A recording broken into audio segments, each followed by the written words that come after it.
10 अगस्त 1962 UP के प्रयागराज में अतीक अहमद का जन्म हुआ।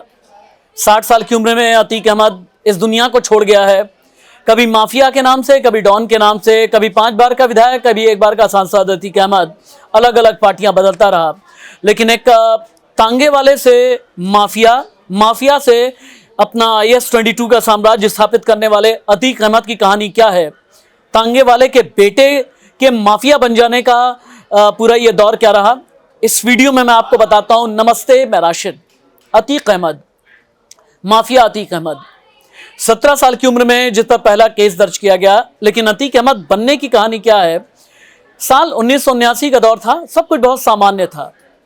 17 साल की उम्र का एक लड़का यूपी के प्रयागराज का हेकड़ी दिखाने में ज्यादा विश्वास करता था, गुस्सैल था, लोगों से लड़ जाता था, भिड़ जाता था, कहीं भी गाली गलौज करने लगता था, बहुत बार कॉलर लोगों का पकड़ लेता था, बहुत बार पुलिस वालों से भी भिड़ने की कोशिश करता था।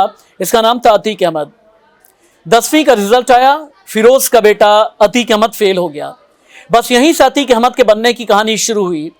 परीक्षा में फेल हुआ, लेकिन जल्द ही अमीर और बाहुबली बनने का सपना अतीक अहमद देखने लगा। उम्र 17 साल, बालिग भी नहीं हुआ था, वोट दे नहीं पाता था, लेकिन जान लेने की नियत बन गई।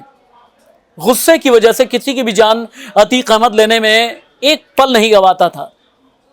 अतीक अहमद के नाम से कुख्यात चांद बाबा नाम के एक माफिया का उस जमाने में, तब के इलाहाबाद और आज के प्रयागराज में बड़ा खौफ रहा करता था। चांद बाबा तक की भी हत्या कराई। कैसे डॉन बना, आप समझिए। अपराध से राजनीति की दुनिया में आया, इसे पूरा समझने के लिए साल 1987 के आसपास की बात आपको बताता हूं मैं।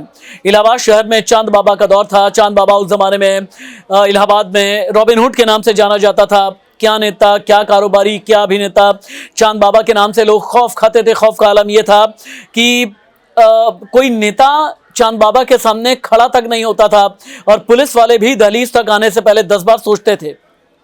2 साल का वक्त गुजरा, अतीक अहमद का दबदबा बढ़ने लगा, लेकिन कोई पहचान बनी नहीं। अब पहचान बड़ी करनी थी, धमाका भी बड़ा करना था। 1989 की बात है, चांद बाबा तब बहुत बड़ा नाम बन चुका था।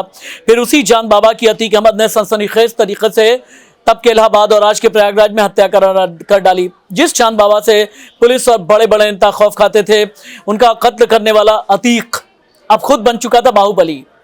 2002 में नस्सन की हत्या, 2004 में देश के जाने माने बीजेपी नेता और मंत्री रह चुके मुरली मनोहर जोशी के सबसे करीबी नेता अशरफ की हत्या, 2005 में नए विधायक बने राजूपाल की हत्या कराकर अतीक अहमद यूपी की सियासत से लेकर जराइम की दुनिया का प्रतीक बन गया था अतीक। और कहते हैं कि अतीक का गोली मारते हुए निशाना हमेशा सटीक ही लगता था।